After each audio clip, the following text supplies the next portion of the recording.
Bienvenue chez Bantu Talks pour ce nouvel épisode. Le concubinage, vous connaissez? Je vous donne la définition légale.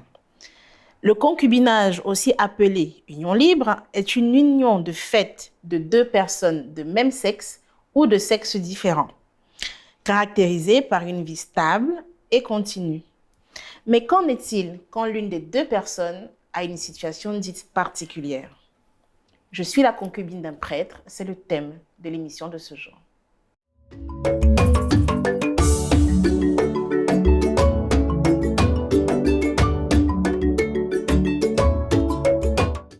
Bonjour Stéphanie.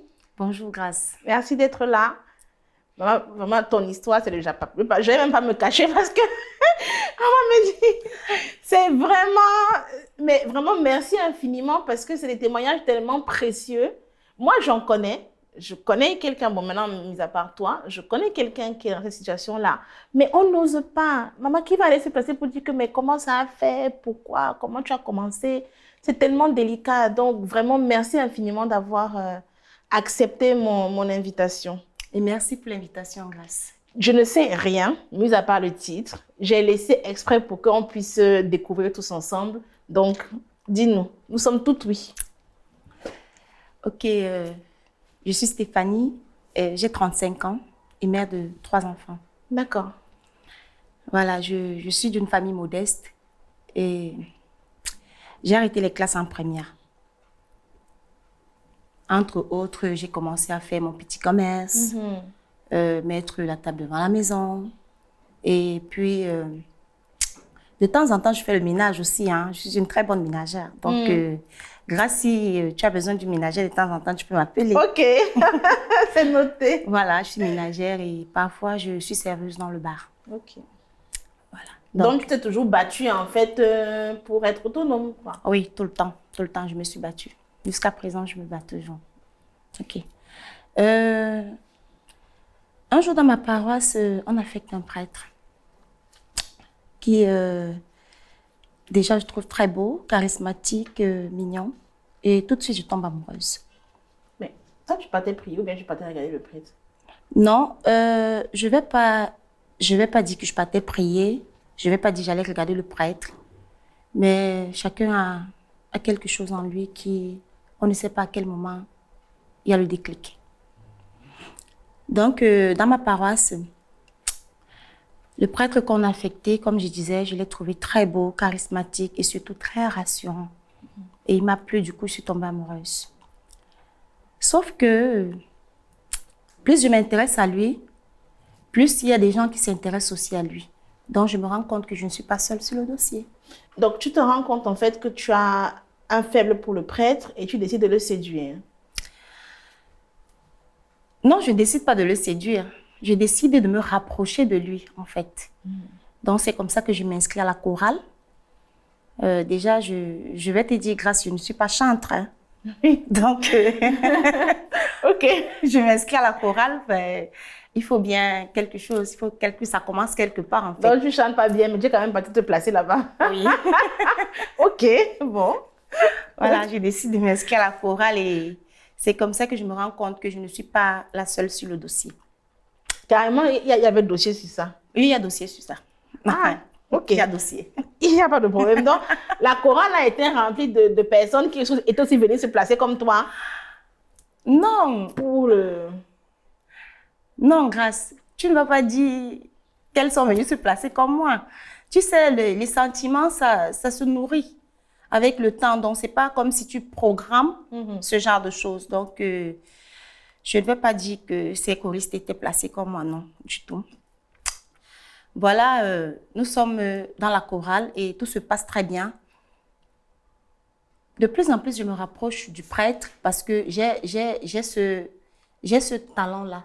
J'ai le contact facile, en fait. D'accord. Voilà, donc je me rapproche de plus en plus du prêtre et je me rends compte qu'il est de ma région. C'est comme ça qu'on commence à papoter en dialecte. Donc, vous parlez en langue, c'est ça? Oui, en patois. En patois. Ah, ok. Voilà. Ok. On parle en patois et beaucoup de choristes m'envient, en fait, parce que je suis non seulement nouvelle, l'opportunité que j'ai, c'est que je suis du même village que le prêtre. Enfin, ma mère est du même village que lui, et pas moi, en tout cas. Voilà. Ça fait que ça me donne un plus. Donc, ça vous rapproche, en fait. Oui, ça Le me fait de rapproche. parler en patois, donc ça fait que vous avez comme un petit truc entre vous. Voilà, ce petit... On a saisi. On voit bien. Ce petit, quelque chose est Voilà. définissable. OK, il n'y a pas de souci.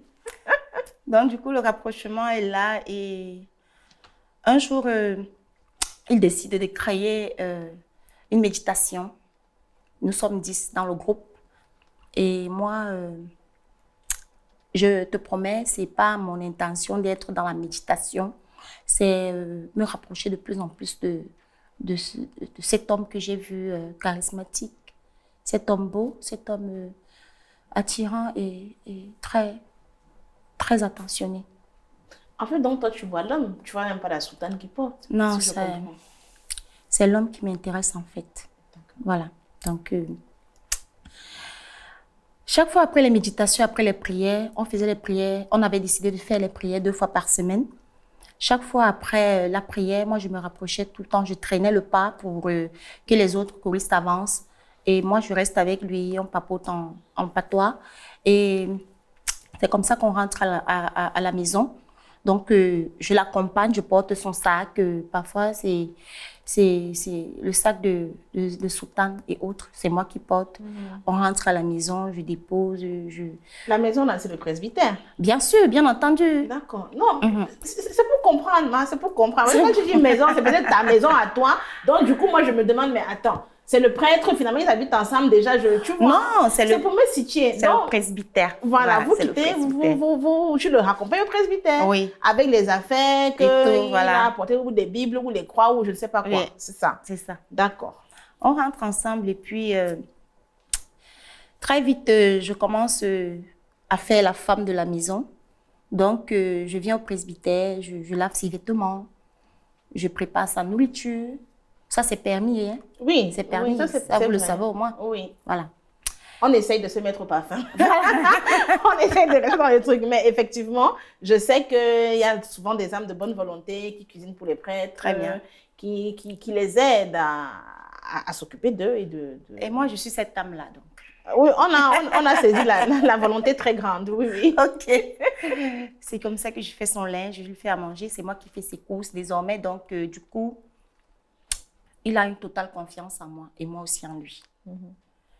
Dans cette même lancée, c'est ça, je te promets, grâce.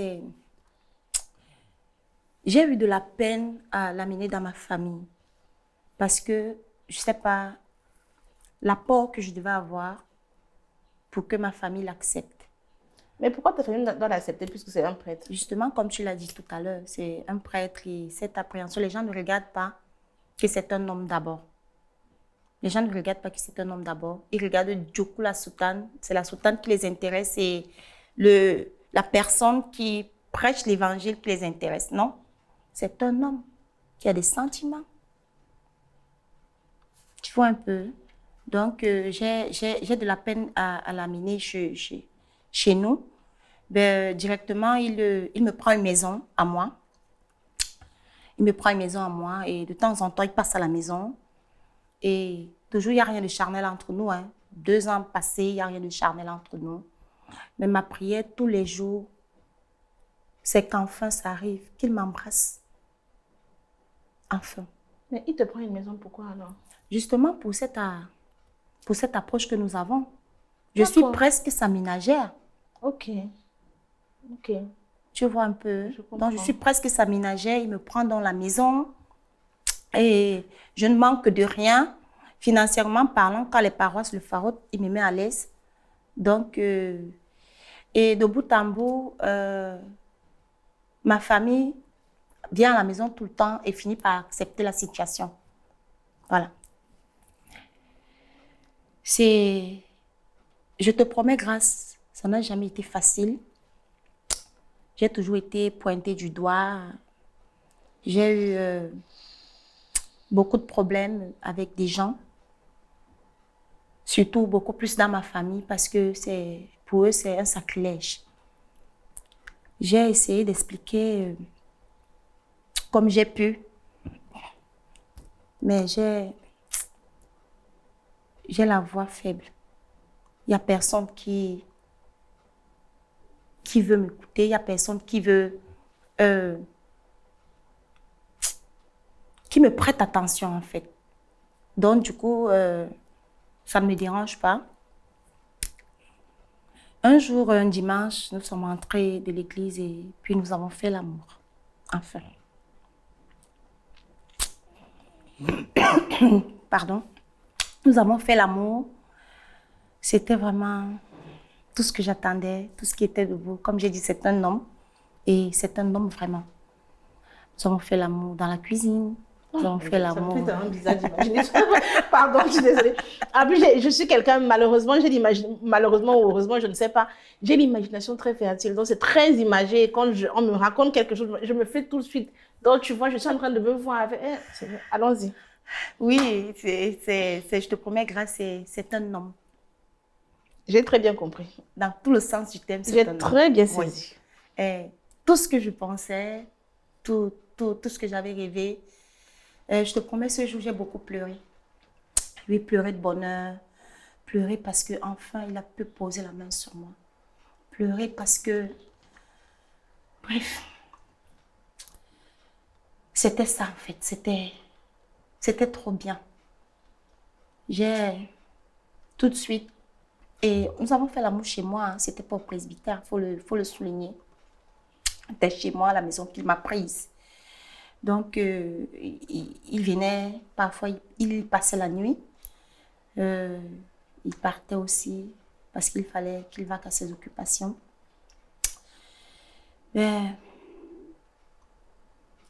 J'ai fait notre premier bébé. Et puis, les deux autres ont suivi. Donc, mes 3 enfants, c'est avec lui. C'est des enfants désirés, programmés? Oui, désirés et programmés. C'était... c'est le bonheur familial, en fait. Grâce, je te promets, quand tu arrives à la maison, si tu n'as pas vu la soutane, tu as tout de suite envie d'être à ma place. Je suis une femme comblée. Ce qui me dérange, c'est que j'ai envie d'aller aussi à l'église. Mais malheureusement, je ne peux pas.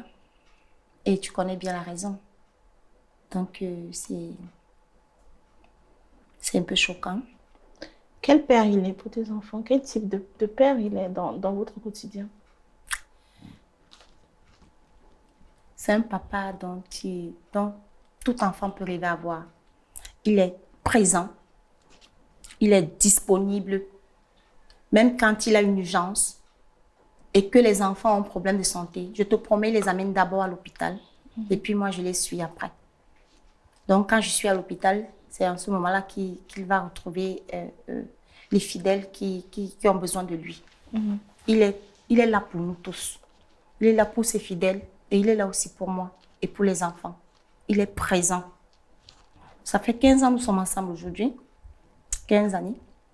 C'est vrai, il m'a trompé 2 fois avec des choristes, mais il est toujours revenu. Donc, je l'aime comme si c'était hier. Je l'aime de toutes mes forces. Je l'aime vraiment.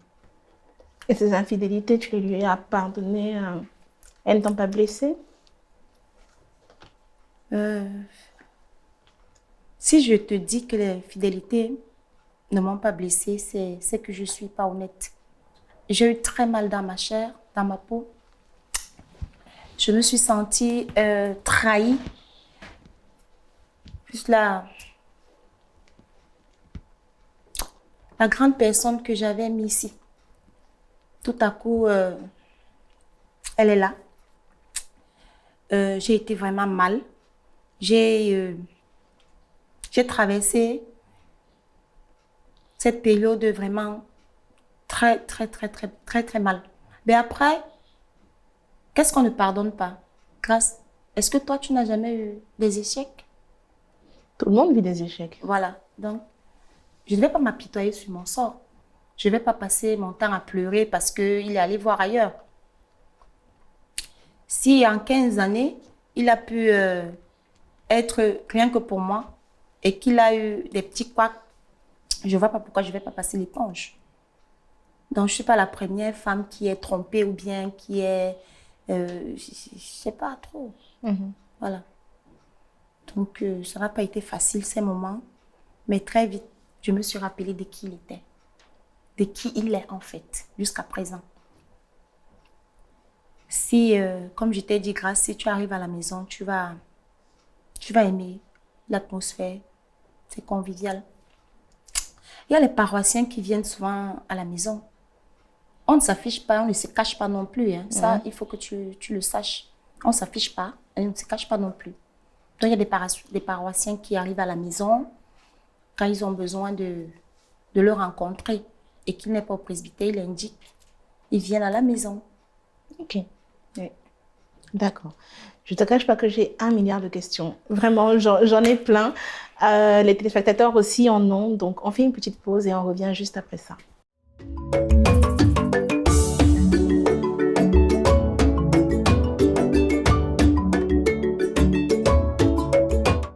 Nous sommes de retour donc avec les questions des téléspectateurs. Je vous rappelle que vous avez l'occasion de nous envoyer toutes vos questions sur nos différentes plateformes sur les réseaux sociaux. Et moi, je me charge de les poser à l'invité du jour. On commence? On commence, Grâce. Ok. La première question donc de Emilien de Yaoundé qui te demande: étant croyante, tu n'as jamais eu peur de la colère de Dieu? Dieu ne punit pas l'amour. Que je sache, je ne veux pas de mal au prêtre. Je ne lui ai jamais voulu du mal. Tout au contraire. Donc, moi, je ne vois pas pourquoi la colère de Dieu va me frapper. Parce que ce sont des dogmes catholiques, peut-être, et qu'il est clairement établi, encore une fois chez les catholiques, que les prêtres ne se marient pas. C'est la raison pour laquelle, pour ma part, on devrait lever cette sanction selon laquelle les prêtres ne doivent pas avoir de famille et d'épouse. Donc, toi, tu épouses plutôt les croyances des évangélistes, c'est ça? Je crois évangéliste ou évangéliste. Vous m'excuserez, hein, ce n'est pas du tout un jugement de valeur, c'est juste pour mettre des mots à leur place. Voilà. Bon, moi, en ce qui me concerne, je ne vais pas rentrer dans ça parce que je suis très mal placée pour dire quelle religion accepte quoi ou quoi. Moi, ce que je sais, c'est que j'aime mon homme et puis je vis avec lui. Pour moi, c'est le plus important. Et pour cela, je me bats tous les jours pour qu'ils ne se sentent pas mal. Oui. Et qu'ils soient bien épanouis dans votre foyer, je suppose. Oui, voilà. D'accord. Mais comment ont réagi les paroissiens, justement? Puisque tu m'as dit tout à l'heure qu'il y a des paroissiens qui viennent chez vous, donc vous ne vous cachez pas, mais vous n'êtes pas non plus affichés. Mais on connaît les paroisses, c'est sûrement un secret de polichinelle. Donc tout le monde le sait, que le prêtre est, entre guillemets, marié, ou en tout cas, qu'il a une concubine, jusqu'à ils ont des enfants. Parce qu'encore un, on peut dire que c'est l'accident. Mais jusqu'à 3, on comprend que c'est... Voilà. Donc, comment ça se passe avec les paroissiens? Grâce avec les paroissiens, je te promets, je ne gère personne. J'assume ma relation complètement. Et je l'assume tellement au point où, je te promets, ça jase de partout, c'est vrai. Mais personne n'a le courage de venir vers moi pour me poser des questions parce que je ne laisse pas l'occasion. C'est vrai. Hein? Oui. Personne ne t'a affronté pour te poser des questions face to face, comme on dit. Les 2 choristes qui malheureusement se sont retrouvés en train de... Je ne sais pas comment je vais appeler ce qu'elles ont fait. Il y a l'une d'elles qui a quand même eu le cran de venir vers moi pour me demander est-ce que c'est ton homme? Est-ce que si? Est-ce que ça? Ce que je lui ai répondu, comme je vais te répondre à toi, c'est que je me sens bien où je suis. Je n'ai de compte à rendre à personne. Si ma famille me soutient déjà, parce que c'est le soutien de ma famille dont j'avais le plus besoin, c'est vrai qu'il y en a qui ne sont pas d'accord. Si mon père et ma mère me soutiennent déjà, pour moi, c'est le plus important. D'accord. Donc, voilà. OK. On a une autre question donc, de Idriss, cette fois-ci de Douala, quel est le regard des autres sur tes enfants? Parce que c'est vrai que moi, je demande les paroissiens par rapport à votre relation, mais c'est vrai que les enfants aussi. Est-ce que peut-être qu'ils sont au courant, même à l'école? On sait que les enfants peuvent souvent être méchants entre eux. Avec les enfants, je te promets, c'est pas très facile. À l'école, il y a mon premier-né qui est tout le temps persécuté par ses camarades parce que lui, il est en classe de troisième. Donc, c'est pas facile pour lui d'assumer que son père est un prêtre. Mais comme il a l'âge de la raison, tout le temps, je prends sur moi de lui parler, de lui montrer les valeurs de la famille, sans toutefois toucher ce problème. Je vais dire qu'il est tabou, hein. Extrêmement. Oui. Extrêmement.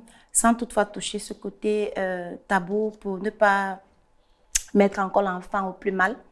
Je prends sur moi de l'amener à comprendre que j'ai fait un bon choix et quand je lui pose la question de savoir est-ce que ton père ne t'aime pas, est-ce qu'il ne prend pas soin de vous, est-ce qu'il n'est pas présent dans ta vie, il me dit tout de suite, papa, je l'adore, mais j'ai mal parce que mes camarades me huent tout le temps quand on demande de faire la biographie des parents.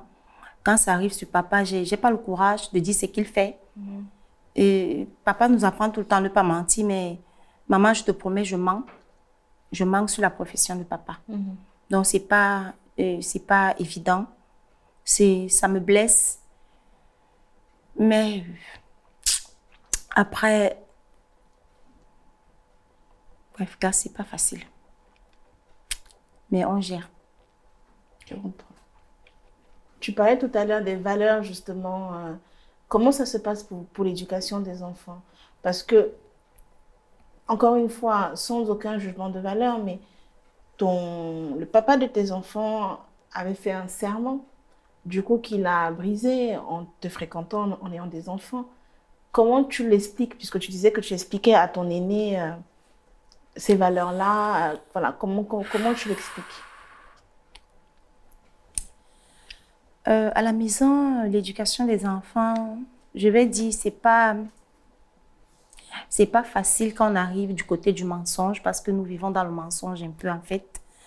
Quand tu dis à un enfant ne ment pas et que il sait qu'il vit dans le mensonge, dans le péché, quand tu lui dis ne fais pas ci, ne fais pas ça, et que tu sais pertinemment que c'est le droit de parents qui fait qu'ils ne te disent pas certaines choses, tu es au plus mal. Bon, à la maison, c'est pas facile, mais je bénis le ciel parce que les enfants sont encore petits. Je me dis, quand le premier sera, par exemple, en terminale, si Dieu fait grâce, quand il sera en terminale, il pourra mieux comprendre la position que son père et moi, nous avons prise. Donc, ça ne va pas être facile et ce n'est pas facile déjà à la maison, ça c'est vrai, parce que l'éducation qu'on leur donne quelque part, il y a un peu de mensonge. D'accord. Voilà. On a donc une troisième question. On va continuer avec les questions de Amandine, nom du Togo, qui te demande: accepter un prêtre, c'est-à-dire renoncer donc au mariage à l'église, est-ce que tu n'as pas cette envie? De la robe blanche, des pages qui tiennent ton voile, pardon, le bouquet. Mais là, du coup, le prêtre va célébrer. Ton chéri va célébrer ou il sera à côté de toi?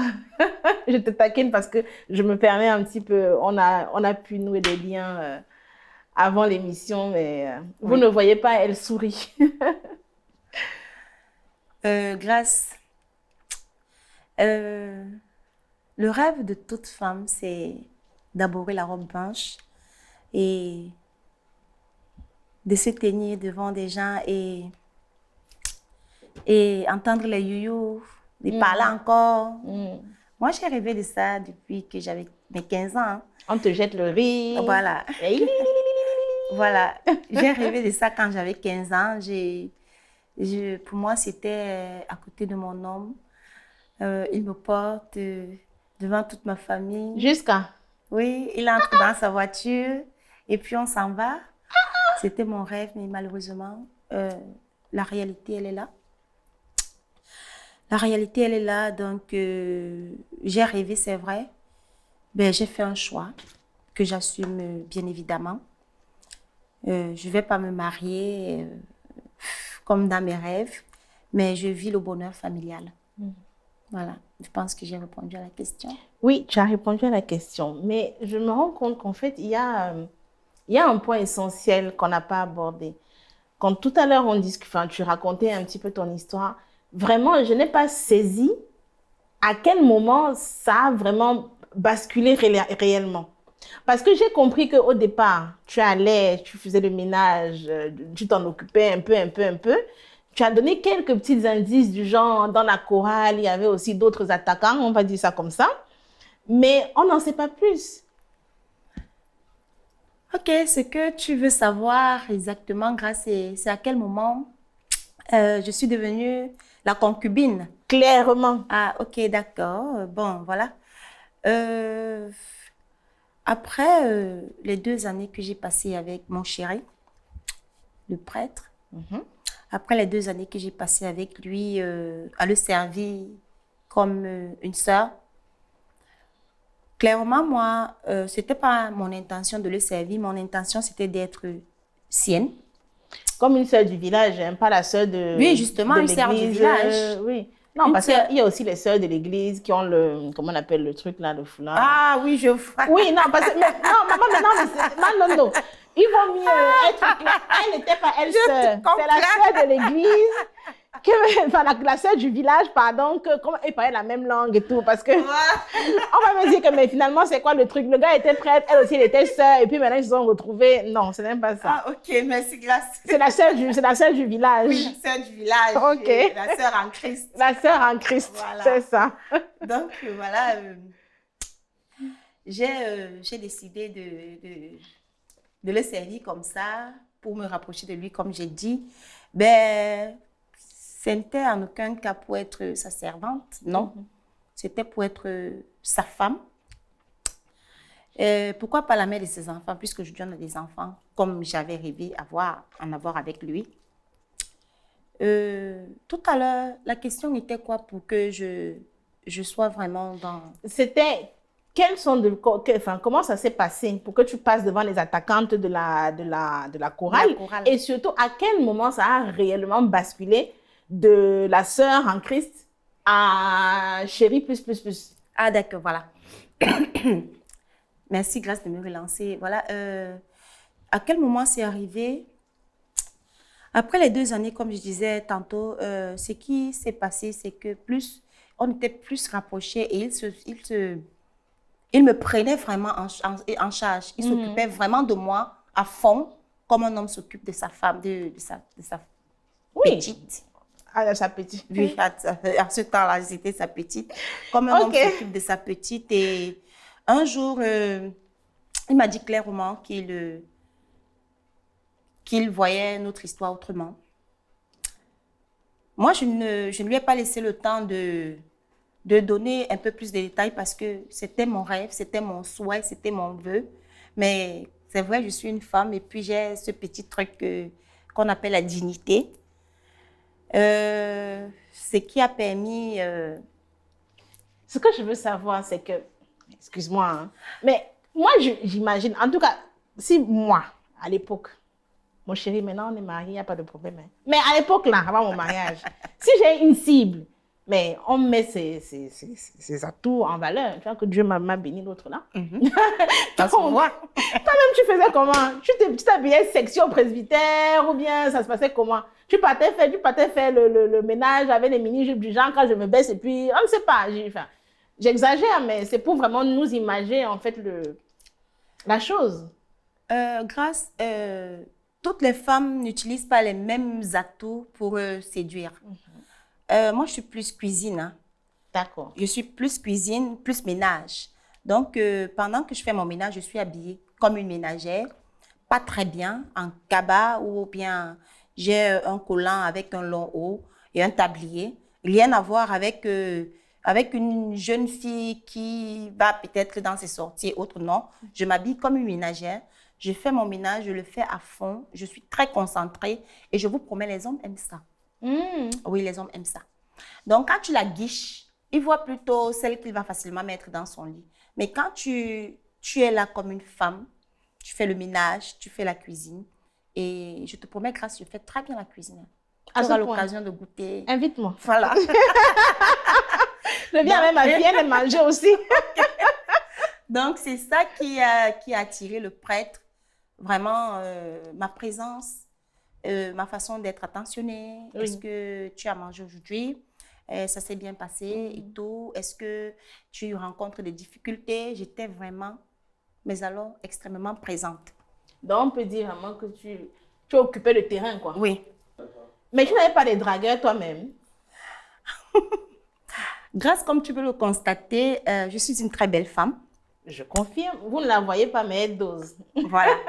Donc, je crois que c'est aussi une des choses qui a rendu mon prêtre jaloux. Parce que je te promets, à la paroisse, ça va très vite. Il y a des fidèles qui sont allés vers lui pour lui dire qu'ils avaient ils avaient envie que je sois avec eux comme leur femme, quoi. Donc, il y a eu 3 fidèles qui ont vu le prêtre et qui ont bien voulu que cela arrive, cela se passe. Je ne sais pas trop ce qu'il a dit. Attends. Donc, ils sont allés parler au prêtre pour que le prêtre soit l'intermédiaire. Voilà. Sans savoir que lui-même était un attaquant du terrain. Oui, je pense que c'est quand on se met ensemble que j'ai toute cette version. Je ne le savais pas. Oui. Donc, monsieur le prêtre, mon chéri, il est extrêmement jaloux. Oui, il est très jaloux. Je pense que c'est aussi une des choses qui... le fait qu'il y ait plusieurs regards sur moi qui l'ont motivé à me dire ce qu'il ressentait pour moi. Voilà. D'accord. On va repartir sur les questions parce que j'ai aussi posé plein de questions. On a Kadiatou de la Guinée qui te demande, simple, tu ne regrettes pas. Voilà, c'est ce qui est écrit. Non. Tu ne regrettes pas. Je ne regrette pas. Du tout. Du tout. Je suis heureuse. C'est le plus important. S'il fallait recommencer, je recommencerais, mais cette fois avec encore un peu plus de piment. Parce que le fait d'avoir des paroissiens et des choristes qui me mettaient parfois les bâtons dans les roues, je n'avais pas la stratégie. Donc, avec du recul et avec du temps, j'ai appris beaucoup de façons, beaucoup de stratégies. J'ai aussi appris un peu de la manipulation. Hein. Ils te mettaient les bâtons dans les roues, de quelle façon? Bon, voilà. Quand c'était mon tour d'aller, par exemple, faire le ménage, il y avait plus d'une qui ne me laissait pas y aller. Il y avait plus d'une qui faisait les efforts de dire au prêtre que je suis malade, je suis allée à un rendez-vous.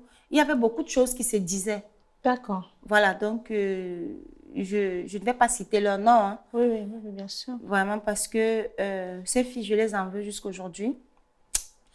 Mais je pense que ma bataille, j'ai pu la remporter. Voilà. Je viens de penser à quelque chose, Grâce. Comme je sais que tu as trop de questions, il faut que je t'emboîte le pas déjà. Donc, je vais te raconter comment notre premier baiser s'est passé. Ça t'intéresse de savoir, non? Même si ça ne m'intéresse pas, ça va les intéresser. Donc, allons seulement. Okay. Moi, tout ce qu'on veut me dire, je prends. Il n'y a pas de problème. Parce que tu es bien curieuse, Grâce. Donc, tu es en train de me dire quoi que je m'ai mis, j'apprends. Hey, devant tout le monde comme ça, là, que j'aime le Congo, ça. Bon, c'est pas grave, j'accepte. On est affairés. Raconte-nous. Le premier baiser... Déjà, j'avais honte. Ce jour, c'était le dimanche où nous avons fait l'amour. Je te promets, j'avais honte parce que quand nous sommes rentrés, il n'a pas eu le temps de se déshabiller. Il avait la soutane. Et c'était... Attends.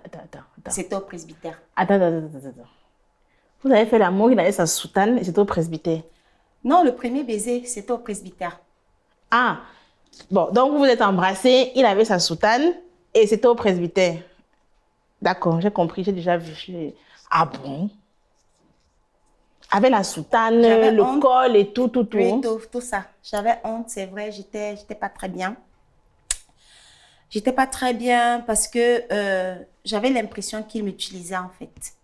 Comment ça, il Oui, t'utilise? j'avais eu cette impression parce que pour ma part, mon souhait était qu'il enlève sa soutane, qu'il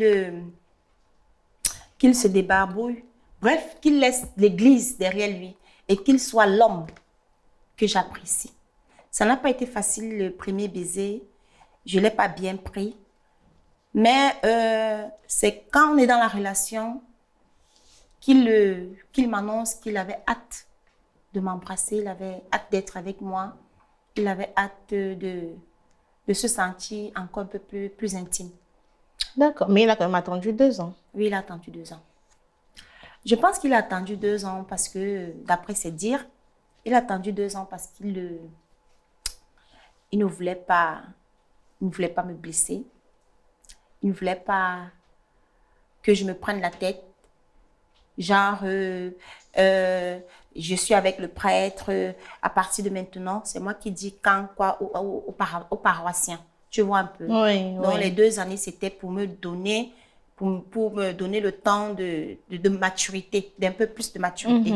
Bon, je l'ai compris avec le temps, quoi. Oui. Donc, Justement, bon, tu ne peux pas trop parler pour lui, mais je suppose que vous en avez discuté. oui, justement. Lui, comment il se sent dans cette relation? Parce que c'est vrai que c'est lui qui a fait le serment, qui est allé au séminaire. C'est long, les études pour être prêtre. C'est enfin, c'est une partie importante de sa vie. Comment lui, il vit en fait cette dualité-là, c'est-à-dire sa vie d'homme, d'église, mais qui n'épouse pas complètement les dogmes du catholicisme, mais qui reste quand même prêtre. Ma question est très très longue, mais je suis sûre que tu as tout suivi. Comment il vit la relation, comment il vit tout ça. C'est quelqu'un d'assez réservé. Donc, c'est vrai que on bavarde tout le temps, mais ce côté, c'est un côté sensible. Comme j'ai dit tout à l'heure, c'est un côté tabou à la maison. Vous n'en parlez pas? On n'en parle vraiment pas. Mais je pense que s'il n'était pas heureux avec moi, la relation devait s'arrêter depuis. S'il est encore là, c'est parce que il se sent à l'aise, il se sent aimé. Les hommes aiment bien se sentir aimés. Il se sent aimé, il se sent à l'aise. Et puis, pour lui, il a trouvé la pépite d'or. D'accord. Voilà. D'accord. Que souhaites-tu en fait qu'on retienne de ton histoire? Pourquoi tu es venue témoigner aujourd'hui? Parce que c'est pas évident. Tu te rends bien compte que les réactions peuvent être très violentes. Et elles le seront, je pense. Pourquoi prendre ce risque? J'ai pris le risque parce que déjà, c'est pour que ma petite famille, en fait, mon aîné, mon fils aîné, qu'il sache que bien que les gens le huent à l'école, qu'il sache que j'assume complètement notre famille. Et ce que je veux que les gens sachent, c'est que un prêtre, c'est un homme à la base. C'est une personne qui a des sentiments. C'est une personne qui peut aussi pleurer. C'est une personne comme vous, comme moi. Donc voilà, quand je viens témoigner, c'est parce que je sais qu'il y a plusieurs femmes qui sont dans ma situation, mais qui n'osent pas accepter. Donc, je pense que je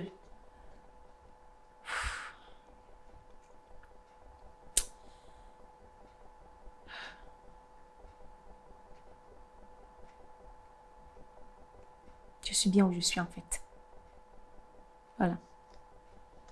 Je comprends.